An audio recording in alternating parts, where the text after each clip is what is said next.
14 সালে নির্বাচন হলো, শিডিউল ঘোষণা করার সাথে এটার প্রতিবাদে সারা দেশ অচল করে দেওয়া হলো, অবরোধ করা শুরু হলো। ওই আন্দোলনের মুখে আমাকে ধরা হলো, আমাকে গুলি করলো 2 পায়ে, 4 তলার উপরে গুলি করে সেখান থেকে নামাই। তারা 3-4 জনে মিলে আমাকে টাক নিক্ষেপ করছে। আমি তাদের কাছে 1 গ্লাস পানি চেয়েছিলাম, পানি এত স্বাদ এর আগে আমি বুঝতে পারিনি। আমার বড় ছেলে সাব্বির আহমদ আফগানি মুমূর্ষু অবস্থা, তারও 2 পায়ে গুলি করছে এর আগে। কোনো পিতামাতা সহ্য করতে পারবে না, এই ছিল আমার পরিবারের পজিশন তখনকার। আমার ছেলে চট্টগ্রাম মেডিকেলে আর আমি এই মেডিকেলে। 2 ঘন্টা পর্যন্ত তাকে টর্চার করার পরে যখন বুঝতে পারছে তারা নাই, দুনিয়াতে শেষ, মারা গেছে, তখন তাকে হাসপাতালে পাঠাইছে মর্গে। আমার জন্ম হয়েছে সোনামুড়ির বারগাই ইউনিয়নের মিয়াবাড়িতে। গত 16 বছর যে দিকে গেছে, 72 থেকে 74 পর্যন্ত ওই দিকে গেছে সব। একটা কথা বলি, মানুষ একজন ভূমি করত, তার ওই ভূমি আরেকজন খেয়ে ফেলতে। 80 সালে আমি শিবিরের সাথী হই। আঙ্কেল, আপনার প্রথম স্যালারি কত ছিল? মাত্র 160 টাকা। আমার ওই চাকরিটাই শেষ হয়েছে এসে 74,000 টাকা। জিজ্ঞাসা করে আমার কি পা আছে? তারা বললো আছে। আর আমার 1 পায়ে গুলি ঢুকি চলে গেছে, ওইটা বেশি ফাংশন করে নাই। আর 1 পায়ে পুরো গোস্ত বয়ে নিয়ে গেছে। আসসালামু আলাইকুম। ওয়ালাইকুম আসসালাম রাহমাতুল্লাহ। জি, কেমন আছেন? আলহামদুলিল্লাহ, ভালো আছেন? জি আছি, আলহামদুলিল্লাহ। এখন আমরা আজকে মূলত আসছি আপনার যে বায়োগ্রাফিটা, এটার জন্য। আপনার জন্ম থেকে শুরু করে বেড়ে ওঠা এবং যে কর্মজীবন, ছাত্র রাজনীতি, জাতীয় রাজনীতি থেকে শুরু করে এখন পর্যন্ত সব মিলিয়ে আপনার বিষয়টা জানতে চাচ্ছিলাম আর কি। তো আপনার মানে জন্মটা নিয়ে একটা কথা উঠছিল কিছুদিন আগে, যে আপনি কুমিল্লায় আপনার বসবাস, বাসঘর অ্যান্ড সব মিলিয়ে কুমিল্লার মানুষ আপনি, এখন এখানে আসছেন। এটা কতটুকু সত্য এটা তো বলবেনই, তার পাশাপাশি আপনার শুরুটা একদম কখন ছিল, আপনার জন্মসাল থেকে যদি একটু বলতেন আমাদের।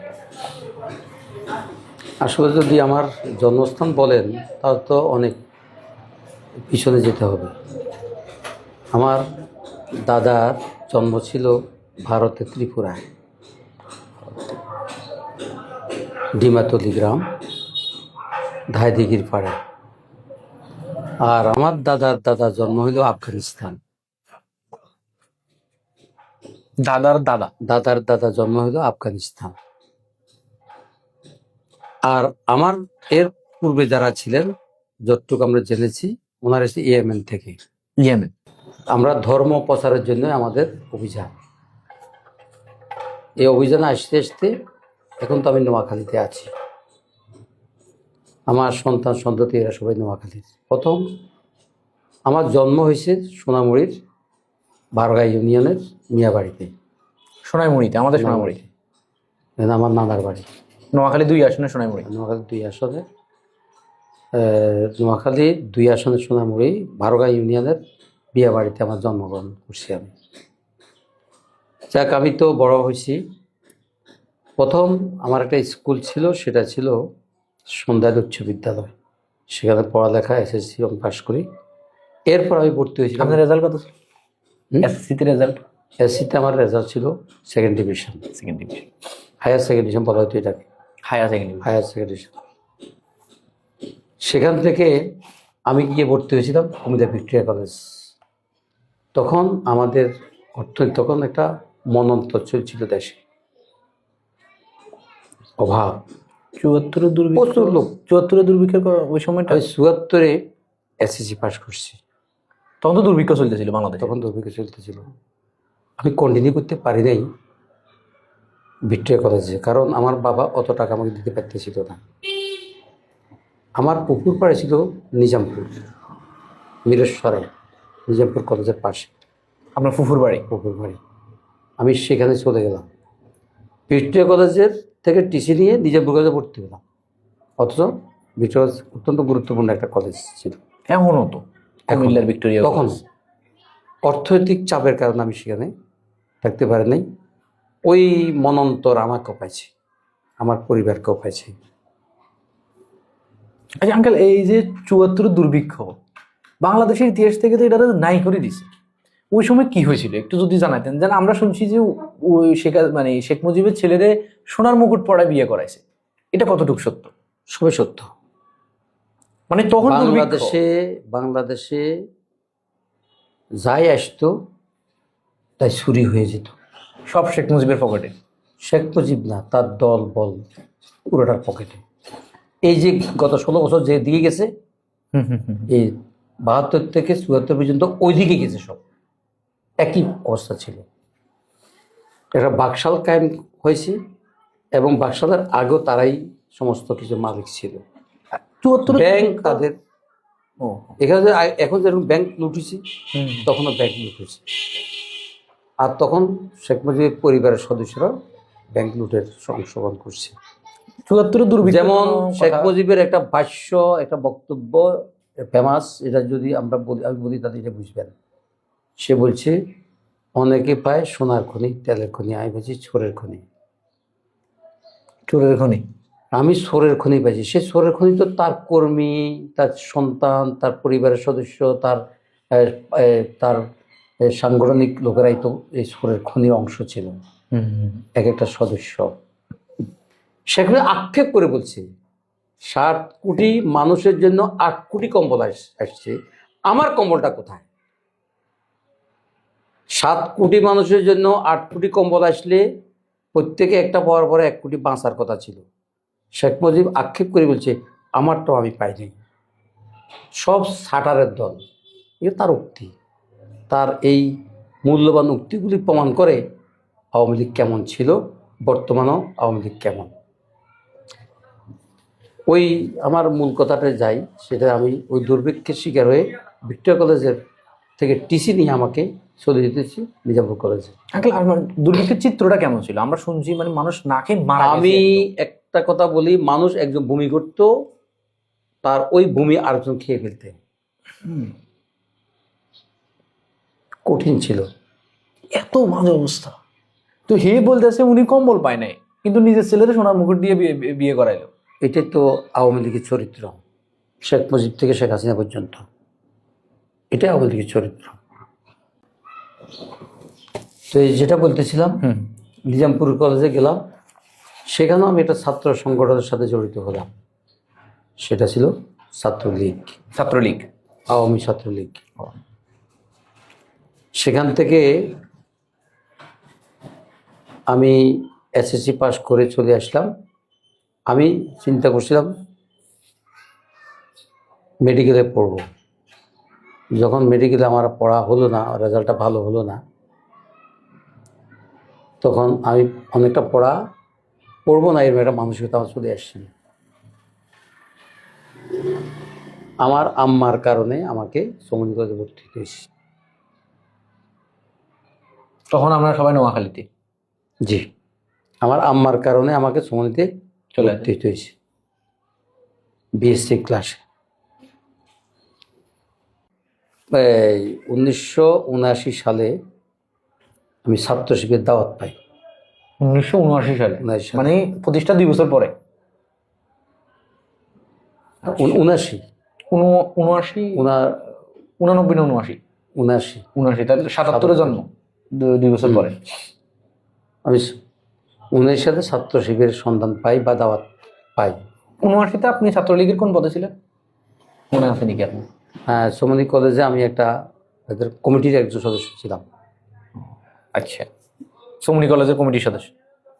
ওখানে আপনি অনার্স করতেছিলেন তখন নাকি না ইন্টার? না, এটা আমার পাস করছিল বিএসসি ক্লাস। বিএসসি সায়েন্সে বায়োলজিতে ছিলাম। সায়েন্সে বায়োলজি তো এর অনার্সে বলতে পারি আমরা? না, অনার্স না, এটা ফার্স্ট কোর্স। আচ্ছা, তাহলে 1979 সালে আপনি ছাত্র শিবিরে যোগ দিয়েছেন? তারপরে এরপরে 80 সালে আমি শিবিরের সাথী হই। 1 বছরের মধ্যে? হ্যাঁ, 21 সালে আমার ছাত্র জীবন শেষ হয়ে যায়, কারণ আমি পাশ করে ফেলছি। আমি তখন শিক্ষকতা ঢুকে গেছি দুর্গাপুর হাই স্কুলে। আচ্ছা। এবং আমি দুর্গাপুর হাই স্কুলে, সেটা আমার একটা যদি বলি তাহলে আপনারা বলেন না। আমার জীবনে আমি প্রথম ক্লাস যখন ঢুকলাম, ওইখানে আন্দোলন চলতেছিল বিএসসি শিক্ষকের জন্য। আমার তো এখন মাত্র পরীক্ষা দিছি, পরীক্ষা দিয়ে বাড়িতে গেছি মা বাবার সাথে দেখা করার জন্য, মানে বাড়িতে আসছি। এমন সময় ওই স্কুলের প্রধান শিক্ষক চন্দ্রনাথ বণিক আমার লজিংয়ের ছাত্রদের থেকে জানল যে আমি নাকি ভালো শিক্ষক হইতে পারি। আমার ছাত্রদেরকে পাঠালেন আমার বাড়িতে। তারা আমার বাড়িতে যাইয়া বললেন, আমাদের স্কুলের বিএসসি শিক্ষক নেবে, আমাদের প্রধান শিক্ষক আপনাকে রেখেছেন দেওয়ার জন্য। বৃষ্টি পড়তেছিল, তোমরা যে বেড়াও, তারপর কালকে আমরা এখানে যাবো আমার গ্রামের বাড়িতে। তো আসলাম পরের দিন, আমাকে তারা ক্লাস দিল, ক্লাস 9-এর প্রথম ক্লাস, অঙ্কের ক্লাস। আমি ক্লাসে ঢুকলাম, সেটা দেখলো আমি তো কম বয়সের মাত্র ছাত্র, তখন তো পরীক্ষা দিছি 1 সপ্তাহ আগে শেষ করেছে পরীক্ষা। তারা আমাকে দেখে পছন্দ হয়নি, আমাকে পছন্দ করে নাই। আমরা তো বিএসসি শিক্ষক চাইছি, ছাত্র চাই নাই। তারা আমাকে রেখে, এটা জীবনের ট্র্যাজেডি, আমাকে ক্লাসে রেখে তারা আমার ক্লাস থেকে চলে গেছে। স্টুডেন্ট, আমার লাইফের প্রথম স্কুল ক্লাস, মানে স্টুডেন্ট চলে গেছে না? স্টুডেন্ট আমার ক্লাস থেকে বেরিয়ে চলে গেছে। আন্দোলন চলতেছিল স্কুলে বিশেষ শিক্ষকের জন্য, প্রতিনিয়ত আন্দোলন চলতেছিল, তারা ক্লাস করতেছিল না, ক্লাস বর্জন। আমাকেও রাখে, আমাকে নতুন শিক্ষক হিসাবে দিল যে হ্যাঁ তোমাদের বিশেষ শিক্ষক আনছি, পছন্দ হইলো না, তারা চলে গেল। পরের ক্লাস ছিল ক্লাস 10-এ দিছে।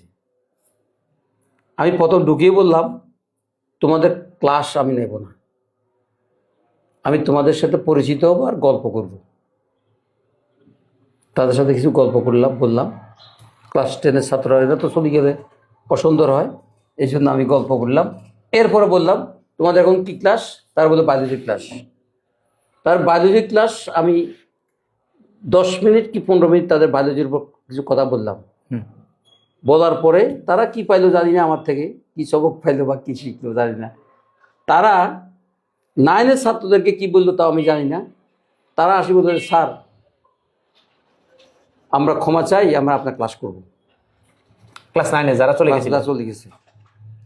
আচ্ছা,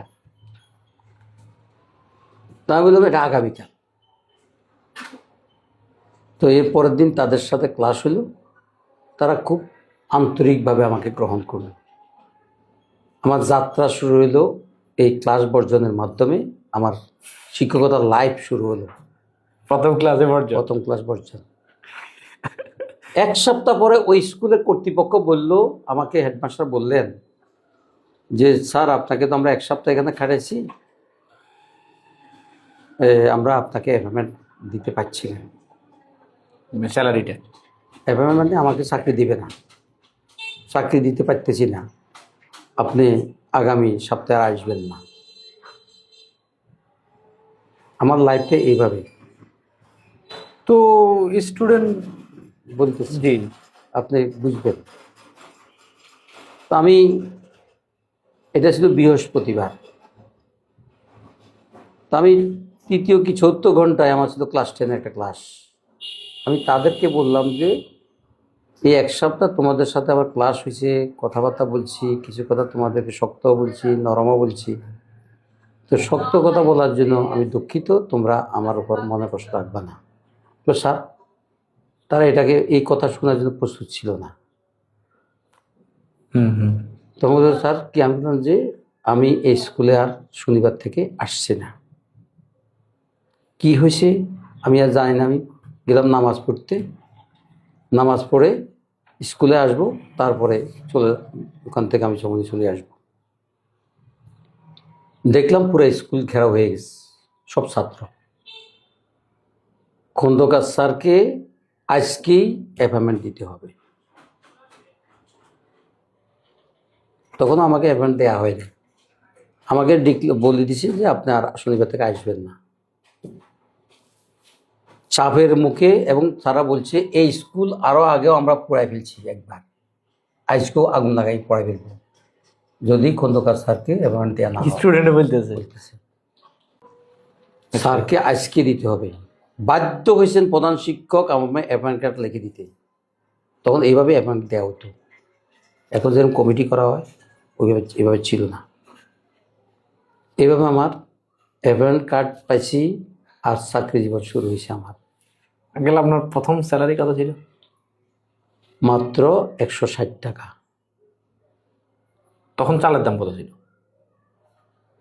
তখন এখন তার বলতে পারি না, হয়তো বা তখন 1, 1.5, 2 টাকা হচ্ছিল। ও, তার মানে এখন মোটামুটি 30-35 হাজার টাকা। আমার ওই চাকরিটাই শেষ হয়েছে এসে 74,000 টাকা। 160 টাকা থেকে 74,000 টাকা। আমি তো শিক্ষকই ছিলাম, হয়তো সহকারী প্রধান শিক্ষক ছিলাম, শেষ সর্বশেষ সহকারী শিক্ষক, সহকারী প্রধান শিক্ষক। প্রধান শিক্ষক ভারপ্রাপ্ত ছিলাম আমি। আমার ডিজিনেশনটা প্রধান শিক্ষক ছিল না। আমি প্রধান শিক্ষক দায়িত্ব পালন করছি কয়েক স্কুলে, তবে ওইটা ভারপ্রাপ্ত প্রধান শিক্ষক ছিলাম। আমার মূল ডিজিনেশনটা ছিল সহকারী প্রধান শিক্ষক। তো ওখানে আমার যাত্রা শুরু। ওই স্কুলে আমি 81 সালের 1 এপ্রিল থেকে কাজ শুরু করছি। আর আমার ওই স্কুল থেকে আমি পরবর্তীতে বেগমগঞ্জ হাই স্কুলে আসি, পাইলটিতে। পাইলট হাই স্কুলে আসি। ওটা ওটা কত সালে? 2000? ওটা হলো 84 সালের, 84 না, 87 সালের, 1987 সালে আমি বেগমগঞ্জ হাই স্কুলে জয়েন করি জুন মাসের 7 তারিখ। এখানেও একটা প্রবলেম হয়েছে। আমি যখন দরখাস্ত করলাম, আমি শুধু জুনিয়র শিক্ষক, একজন শিক্ষক নেবে 18 জন সিনিয়র টিচার আবেদন করছে। আমি যে পদে পদে একজন শিক্ষক নেওয়া হবে, সেখানে পরীক্ষা দিলাম। রিটেন পরীক্ষায় আমি খুব কম নাম্বার পাইলাম। ভাইভাতে ভালো করলাম, ক্লাস টেস্টে ভালো করলাম। কমিটি একজন সদস্য বলল যে উনি ক্লাস টেস্টেও ভালো করলো, ভাইভাতেও ভালো করলো, রিটেন পরীক্ষা খারাপ কেন করলো? আবার কাগজ রি এক্সামিন করা হলো। রি এক্সামিন করার পরে আমি দেখলাম যে আমি পাস্ট হয়ে গেলাম। এটা আমি পরে জানছি, কারণ তখন আমার জানার সুযোগ ছিল না। পরে আপনারা বলছে যখন আমরা পরে আমি জানছি বিষয়টা। সেখানে আমাকে ঠেকানোর চেষ্টা করছিল। যাক, সেখানে আমরা জয়েন করলাম, কাজ শুরু হলো। ওই স্কুলে আমি 2014 সাল পর্যন্ত ছিলাম, 87 সাল থেকে। 13-14 মোটামুটি 14 আর 13 27 বছর। 2012 সাল পর্যন্ত ছিলাম। 26 বছর। হ্যাঁ, 2012 সাল পর্যন্ত ওই স্কুলে ছিলাম। ওই ফাঁকে একটা ছিল, তারেক জিয়ার পক্ষে কথা বলছিলাম এই স্কুলে থাকা অবস্থায় কোনো একটা সমাবেশে আমি তারেক জিয়ার পক্ষে কথা বলছি, এই সেন্টেন্সটাই ব্যবহার করছি।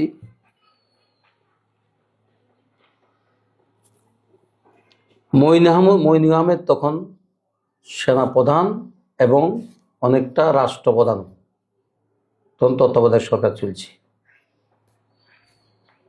তখন একটা সমাবেশে বলছিলাম। কত সালে কথা বলতেছি? এটা মানে তত্ত্বাবধায়ক সরকারের এটা 2007-6-7। ও হ্যাঁ হ্যাঁ, 2007। জি। সমাবেশের বক্তব্যটা ছিল, আজকে তারেক জিয়া তোমরা মেরুদণ্ড ভেঙে দিছ। কি অপরাধ? সে প্রভাব বলয় সৃষ্টি করছে।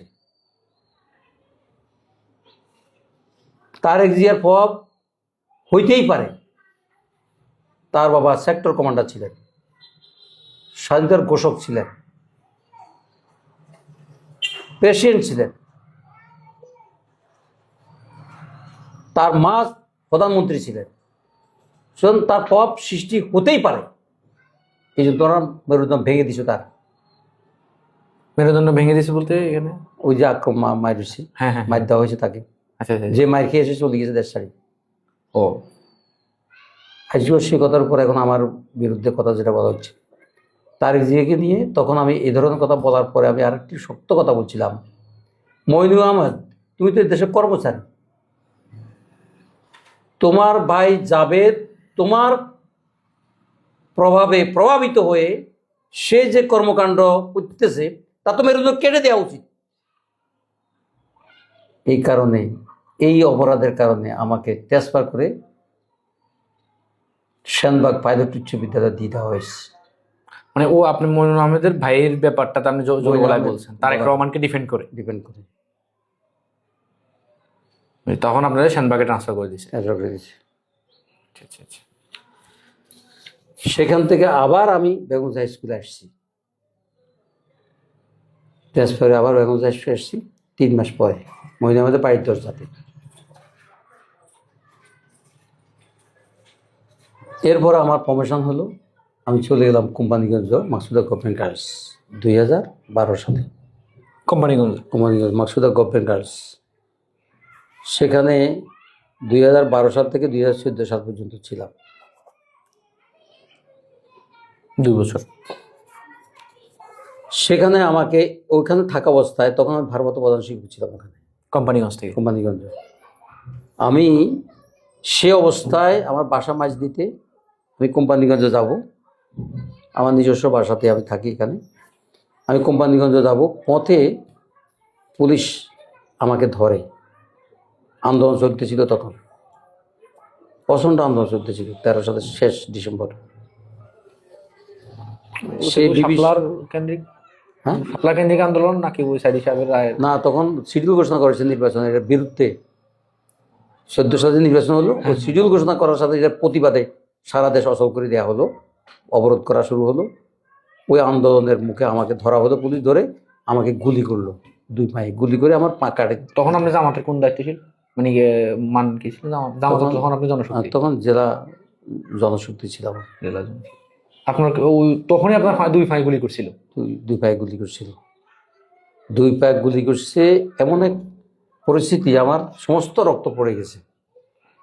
এটা মানে এই গুলি করছিল কোথায়? ঢাকা? না না, আমার এই রশিদগঞ্জের পাশে মাঝদি। মানে এই দৌড়ঝাঁপের ভিতরে নাকি এক জায়গায় সাইডে? না না, আমাকে ধরে নিয়ে তারা উঠাই ফেলছে একটা বিল্ডিংয়ে। ওই বিল্ডিংয়ে আমাকে এবং আমার সাথে মন্দান নামক আরেক লোক ছিল, মাওলানা আব্দুল মান্নান।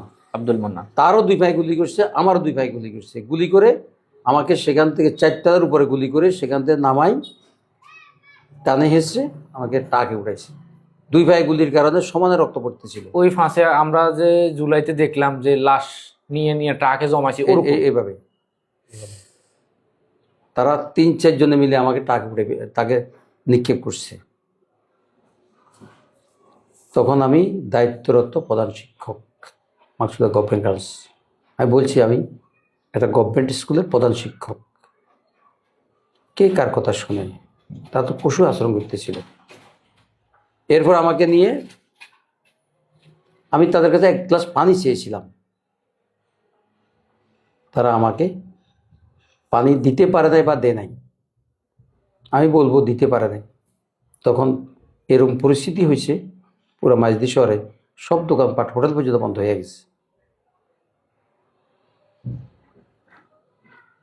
আমাকে যখন ওটিতে নেওয়া হলো, ওটির সামনে রাখা মানে হলো। আপনারা মানে কি দেখায় নাই?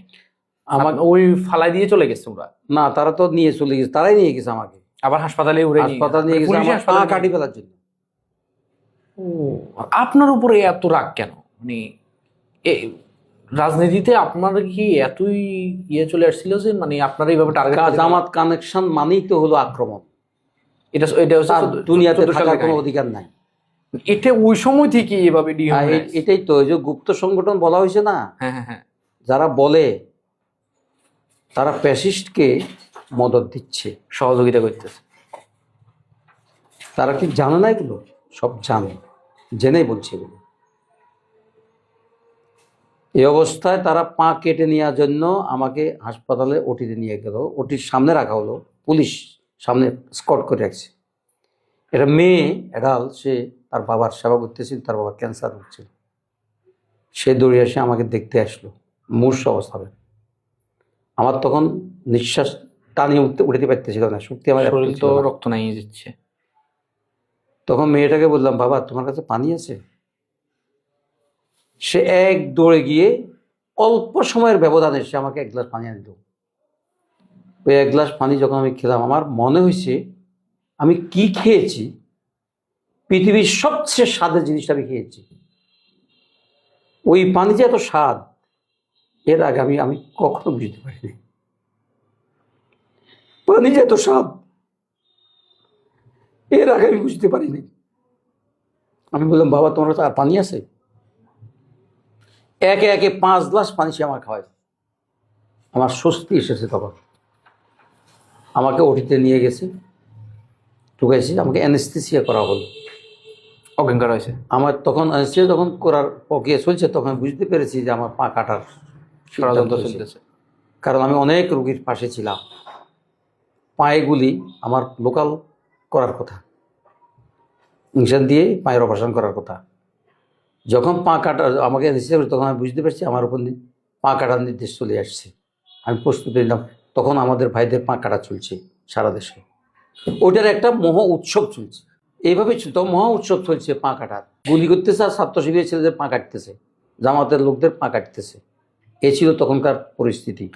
আমাকে যখন অ্যানেস্থেসিয়া করতাম, বুঝতে পেরেছি আমার পা কাটা হবে। এমন সময় আমার এক ছাত্র ঢুকছে। আপনার ছাত্র? আমার ছাত্র। সে ওই ওটির তখনকার দায়িত্ব ছিল না, সে ওটির দায়িত্বের একজন ডাক্তার। সে তখন আমার কথা শুনি দৌড়ে সেখানে গেছে। সে আমার আদর্শে বিশ্বাস করে না। যাকে নিয়োগ করা হয়েছে সে আমার সাথে মিসবিহেভ করতেছিল। আমার মনে হয় যে স্বাভাবিক ছিল না। পুলিশ দাঁড়ানো, এমন সময় উনি বললেন, স্যার আপনি এখানে? আমি বললাম, আমি এই কথাই বলছি, এই পশুরা তো আমাকে গুলি করে নিয়ে আসছে এখানে। আমি পুলিশকে পশুই সমর্থন করছি। এই পশুরা আমাকে গুলি করে এখানে নিয়ে আসছে। তখন যে ডাক্তার উপর দায়িত্ব ছিল আমাকে পা কাটার বা আমার উপর আমার অপারেশনের, তিনি বললেন, আপনার কি হয়? উনি বললেন, আমার স্যার। একটু শুনতে পেরেছি, এরপর আমার আর জ্ঞান ছিল না। এরপর কি হয়েছে জানি না। তখন আমার পরিবার পরিজন কিন্তু তখন নোয়াখালী নাই, তারা চট্টগ্রাম। কেন চট্টগ্রাম? আমার বড় ছেলে সাব্বির আহমদ আফগানি মুমূর্ষ অবস্থা, তারও 2 পায়ে গুলি করছে এর আগে, গুলি করে চট্টগ্রাম হাসপাতাল থাকে। ওনারা কত সালে করছে? এই 2013 সালের শেষ দিকে। আপনার কাছে 15 সালের দিকে? 2013 সাল। 2013 সালের শেষ দিকে। তার কয়েকদিন পরে আমাকে। তার মানে তখন আওয়ামী লীগ পুরো মানে দেশে পায়ে গুলির পা গুলি আর তার পা কাটা, পা গুলি আর পা কাটা রাজত্ব কায়েম করছে। এটা চলছে। এরপরে আপনাদের নামে ট্যাগ দিয়ে দিছে। না, রক কাটার কথা এটা আরো আগের থেকেই বলতেছিল আমাদেরকে। আমাদের রক কিন্তু করতেছিল ওরা। কিন্তু রক আমাদের সব কাটা যাচ্ছিল, আপনাদের সব পাও কাটা যাচ্ছিল, রগও কাটা যাচ্ছিল। মানে এখন একটা কেস কোথাও পাওয়া যাবে না বাংলাদেশের ছাত্র শিবির হাতে রক কাটা গেছে, একটা মামলা। কিন্তু ছাত্র শিবিরের রক কাটা গেছে এরকম বহুত আছে। সব তো পায়ে কাটা গেছে, পায়ে তো কাটি। এইভাবে এইভাবে এইভাবে এই দায় দিয়ে দাও, দায় দিয়ে দাও। কত সহজ কথা, দায় দিয়ে দাও। কত নির্লজ্জ অপরাধ, দায় দিয়ে দাও। একজনের দায় অন্যের উপর দিয়ে দাও। এরপর আঙ্কেল অপারেশন রুমে কি হলো? তখন আমার কোনো পরিবার সদস্য এখানে নাই, তারা চলে গেছে আমার নিয়ে ছেলের কাছে। এটা আরো মর্মান্তিক, ওটা আরো মর্মান্তিক। বলেন না কি? আপনার নিশ্চয়ই টেলিভিশনের একটা ছবি ভাইরাল হয়েছিল তখন, এটা এখনো আছে। আফগানি ভাইয়ের ভিডিও একটা। জি, 12 সেকেন্ডের। হ্যাঁ হ্যাঁ দেখছি। 12 সেকেন্ড কেউ যদি কোনো পিতামাতা দেখে, এটা সহ্য করতে পারবে না। কোনো পিতামাতা সহ্য করতে পারবে না। এই ছিল আমার পরিবারের পজিশন তখনকার। আমার ছেলে চট্টগ্রাম মেডিকেলে আর আমি এই মেডিকেলে। তারও 2 পায়ে গুলি করছে, গুলি করে ওখানে 12 সেকেন্ড, আপনারা যেটা দেখছেন এটা 12 সেকেন্ড। এরপর তাকে উঠে নিয়ে গেছে থানাতে। 2 ঘন্টা পর্যন্ত তাকে টর্চার করার পরে যখন বুঝতে পারছে তারা নাই দুনিয়াতে, সে শেষ, মারা গেছে, তখন তাকে হাসপাতালে পাঠিয়েছে, মর্গে। ওখানে পড়ে আছে, সে লাশ পড়ে আছে। আমার পরিবারের সদস্যরা তাকে লাশ আনতে গেছে, আমি যেতে পারতেছিলাম না। আমার পরীক্ষার ডিউটি ছিল, আমি হল সুপার ছিলাম, পরীক্ষার দায়িত্ব ছেড়ে যেতে পারতেছিলাম না। তারা গেছে লাশ আনার জন্য। পরে ডাক্তার ডেথ সার্টিফিকেট দিয়ে দিতে যাইয়া দেখলো যে তার জীবন এখনো যায় নাই, তার জীবন আছে। এবং 2 কি 3 দিন পরে তার জ্ঞান ফিরে আসছে। ডাক্তার কামাল আমাকে বলছে, আপনিও প্রধান শিক্ষক, আমার বাবাও প্রধান শিক্ষক ছিলেন, আমি নাস্তিক ছিলাম, আপনার ছেলের প্রতি আমার কেন মায়া হলো জানি না, সেও ওদের অংশ ছিল, তখনকার সরকারের অংশ ছিল। আপনার ছেলের প্রতি আমার কেন এত মায়া হলো আমি জানি না, আমার তার চিকিৎসার জন্য তো রক্তের প্রয়োজন ছিল, আমি রক্তের জন্য বললাম। সে ইসলাম ইউনিভার্সিটির দায়িত্বে ছিল, রক্তের জন্য অনেক ছাত্র আসছে দেওয়ার জন্য, সবাইকে অ্যারেস্ট করলো, তাদের রক্ত দিতে দিল না। মানে আফগানি ভাইয়ের যখন এই অবস্থা, তখন মুমূর্ষু অবস্থা। মুমূর্ষ অবস্থায়, তখন রক্তের জন্য যখন আসছে, ওদেরকেও গ্রেপ্তার করছে। ওদেরকে গ্রেপ্তার করছে, তাদের থেকে রক্ত নিতে দেয় নাই। এই হইল আওয়ামী লীগের চরিত্র। ওই যে গুপ্ত বলে তারা, কার পক্ষ হইয়া তারা কাকে গুপ্ত বলে,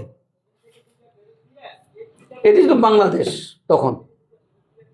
ওই ডাক্তার বলতেছেন কামাল, যে আমি তার জীবনের আশা হারাই ফেলছি, যে সে সকাল পর্যন্ত তার বাঁচবে না, যেহেতু রক্ত নাই, আর এই রক্তের অভাবে সে মারা যাবে রাত। আমার বাসাতে তখন আমার শাশুড়ি ছিলেন মাঝদিতে, আমিও বাসাতে। যখন শুনতেছি রক্ত যারা দিতে গেছে তারা অ্যারেস্ট হয়ে গেছে, তখন আমার শাশুড়ি, তার নানু, সে কাঁদতেছিল। এখন আমার তখন কান্না ছিল না, আমার তখন আমার কান্না ছিল না, এখন চোখে পানি আসতেছে আমার। তার নানু বলছে যে রক্তের অভাবে তো সে মারা যাবে। আমি তখন ও কামাল সাহেবকে বললাম, আমার শাশুড়িকে আমি বলছি, আমার ছেলে আপনার নাতি রক্তের অভাবে মারা যাবে না।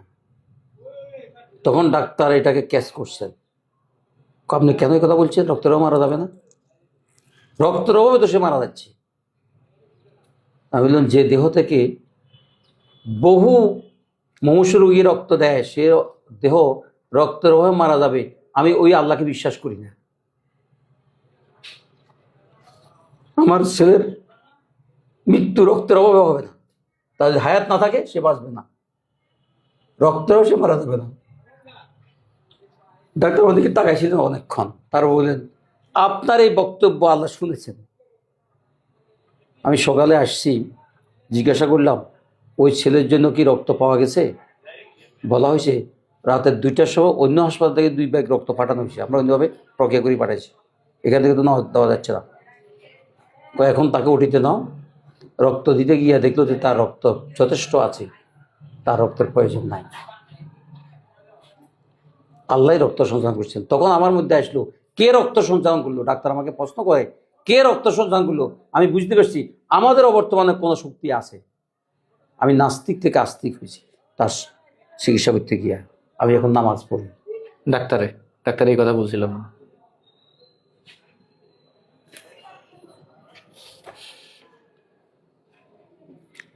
তারও চিকিৎসা না দিয়ে কোথায় নিয়ে গেল? জেলখানায়। এখানে আমাকেও চিকিৎসা না দিয়ে কোথায় নিয়ে গেল? জেলখানায়।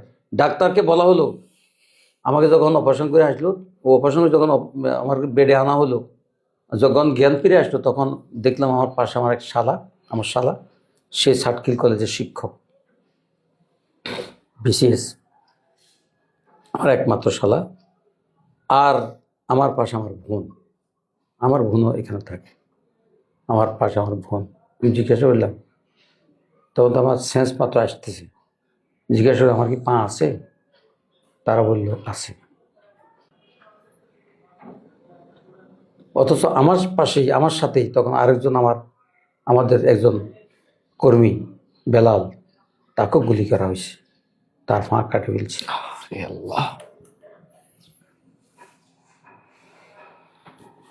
এরপরে আপনার সাথে মানান ভাই, আপনার সাথে একসাথে? ওনার মারাত্মক ছিল না, ওনার কাটা হয় নাই, তাকে তো আমি ছিলাম। আচ্ছা আচ্ছা, উনি তো সাধারণ কর্মী ছিলেন। ওনাকে তো গুলি করছিল? ওনাকে গুলি করছে, ওনাকে থানাতে নিয়ে গেছে, আমাকে উঠতে নিয়ে গেছে। ওনার কি দুনো ভাই গুলি করছিল? ওনারা দুনো ভাই গুলি করছে। ওনার এক পায়ে গুলি লাগছে ভালোভাবে, এক পায়ে ভালো লাগে না। আর আমার এক পায়ে গুলি ঢুকি চলে গেছে, ওইটা বেশি ফাংশন করে নাই। আরেক পায়ে পুরো গোস্ত বয়ে নিয়ে গেছে, ঠেকাই করছে, দুটোই ঠেকাই করছে। একটা চলে গেছে, 2 রকম গুলি ছিল সম্ভবত। আমরা তো আর বুঝি না এগুলো, ধারণা এগুলো নাই।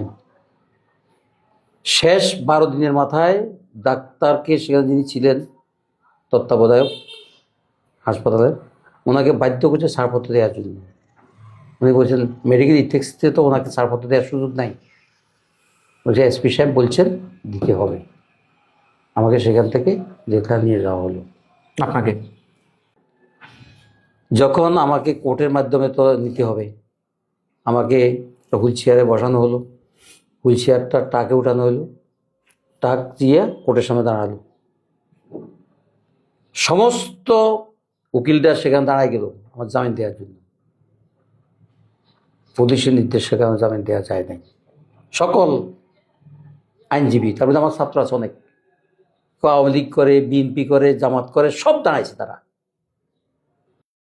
আঙ্কেল, আপনার একজন সন্তান যে বর্তমানে এখন তো চাকরি করে, সাকিব ভাই, আগে আইএএস হতে পড়তো, ওনার সাথে এরকম আওয়ামী আমলে কোনো ঘটনা? হ্যাঁ, সেও তো ইসলাম ইউনিভার্সিটি যখন পড়ালেখা করে, দুইটা ঘটনা ঘটছে। একদিন হঠাৎ যেদিন তারা ছাত্রলীগ পুরা ইউনিভার্সিটি দখল করে নিয়ে গেছে, জবরদখল, তখন আমরা তাকে খুঁজে পাচ্ছিলাম না।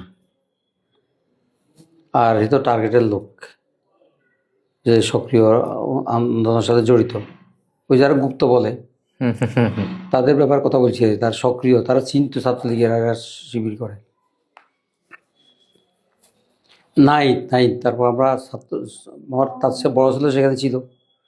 আমার পরে খুঁজে পাইছি সে পালাই, হল থেকে পালাই মসজিদে আশ্রয় নিচ্ছে। মসজিদের পাশে একটা জায়গাতে সে গোপনে ছিল, যার কারণে আমরাও পাচ্ছিলাম না, ওরাও তাকে খুঁজে পাচ্ছিল না। আরেক দিন সে ক্লাস করতেছিল, ক্লাস থেকে তাকে উঠে নিয়ে গেছে ছাত্রলীগের ছেলেরা, হল মানে ক্লাসরুম থেকে নিয়ে তার পাসওয়ার্ডের জন্য তাকে প্রেশার দিছে। সে বলছে আমি পাসওয়ার্ড কেন দেবো তোমাদেরকে? প্রেশার মানে কিভাবে?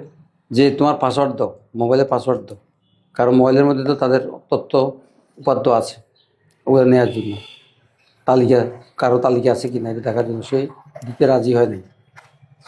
এরপরে ওখানে ইউনিভার্সিটির পাশে একটা রেল লাইন আছে, রেল লাইনের মধ্যে মাথা রাখি পাথর দিয়া তার মাথার মধ্যে আঘাত করছে।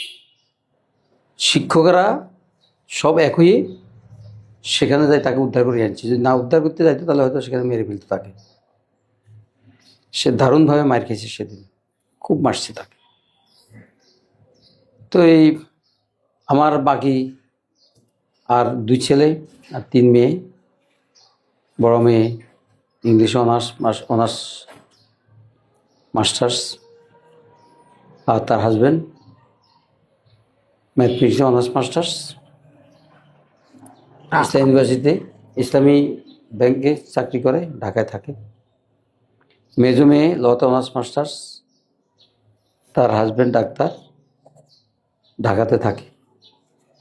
ছোট মেয়ে ইংলিশে অনার্স মাস্টার্স এবার দিছে, আর তার হাজব্যান্ড ম্যানেজমেন্টে মাস্টার্স, ব্যবসা করে, দেশে বিদেশে এক্সপোর্ট ইম্পোর্ট। সেই ছাত্র শিবিরের ঢাকা মহানগরের উত্তর শাখার সভাপতি ছিল, এখন জামাতের ওখান নির্বাচনী এলাকার সভাপতি এখন। ভাইয়া মনে হয় কয়দিন আগে আমাদের একটা প্রোগ্রামে ছিল, উনি জামাই, আমার 3 জন ছিল সেখানে। আচ্ছা, আপুরা কি কোনোদিন আওয়ামী নির্যাতনের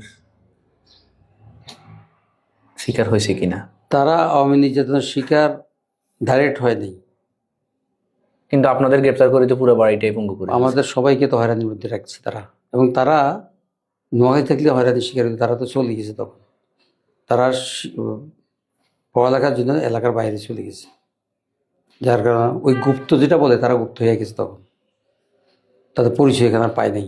নোয়াখালীর যে পরিচয় তারা ছিল, ইউনিভার্সিটি চলে যাওয়ার পরে তারা পরিচয়টা পায় নাই। তাদের পরিচয় পাইলে হয়তো সেখানে হেনস্থার শিকার হইতো তারা। এটাই গুপ্ত আর কি, যারা বলে উপহাস করে। বোঝা উচিত যে ফ্যামিলিগুলো কি পর্যায়ে ছিল তারা। সর্বশেষ এত কণ্ঠকাকীর্ণ পথে আপনি আপনার রাজনৈতিক কার্যক্রম করে গেছেন, কখনো তো থামেন নাই। এখন এই একই রাজনীতির আন্ডারে ইসলামী আন্দোলনের থেকে আপনাকে বলা হলো যে আপনি 4 আসনে প্রার্থী হন, নির্বাচন করেন এবং জনগণের সেবা করেন। জনগণকে তাদের হকটা বুঝিয়ে দেন, এটাই তো আপনাদের সংগঠনের বার্তা, মূলত জনগণের হক বুঝিয়ে দেওয়া। তো এই চার আসন অধিকার ফিরে দেয়া, তাদের অধিকার ফিরিয়ে দেওয়া। তাহলে এই নোয়াখালীর 4 আসন নিয়ে আসলে আপনি কি স্বপ্ন দেখেন? মানে একটা তো স্বপ্ন আছে যে এই 4 সুন্দর সদর সুবর্ণচর, একটা সাজানো গোছানো সুন্দর সদর সুবর্ণচর, যেখানে মানুষগুলো সুখে শান্তিতে নিরাপদ থাকবে এবং প্রশাসন, পাবলিক প্লেস সব জায়গা থেকে দুর্নীতি উচ্ছেদ হবে, মানুষ নিরাপদ হবে। আমরা এরকম সুন্দর একটা পরিবেশ তাদেরকে দিতে চাই।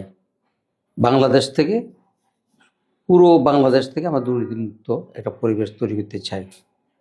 আমরা পারবো ইনশাল্লাহ, এই কনফিডেন্স আমাদের উপর আছে। আমরা বিশ্বাস করি, কারণ যারা কঠিন মুহূর্ত তাদের আদর্শ ধরে রাখতে পারে, তারা তাদের আদর্শ প্রতিষ্ঠার জন্য সব কাজ করতে পারবে বলে আমরা বিশ্বাস করি। যখন আমরা কঠিন মুহূর্তেও কোথাও আত্মসমর্পণ বা সারেন্ডার করি নাই, আমাদের ভাইয়েরা দায়িত্বশীলরা ফাঁসির মঞ্চে গেছে, কিন্তু কোনো অন্যায়ের কাছে মাথা নত করে নাই। তাদের উত্তরসূরিরা পারবে ইনশাল্লাহ।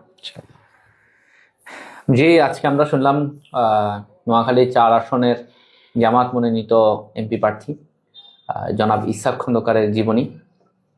আপনার জীবনের শুরু থেকে শেষ পর্যন্তই এক কণ্টকাকীর্ণ পথ ছিল। পুলিশ থেকে শুরু করে প্রত্যেকের নাম্বার 1 কাস্টাডি লিস্টে ওনার নাম ছিলেন। এই কণ্টকাকীর্ণ পথ অতিক্রম করে আজকে উনি 4 আসন সদর সুবর্ণচরের হাল ধরার জন্য এখানে এসেছেন। আমরা ওনার উত্তরোত্তর সাফল্যতা কামনা করি। আসসালামু আলাইকুম রহমতুল্লাহ। ধন্যবাদ আপনাদেরকে। আসসালামু আলাইকুম রহমতুল্লাহ।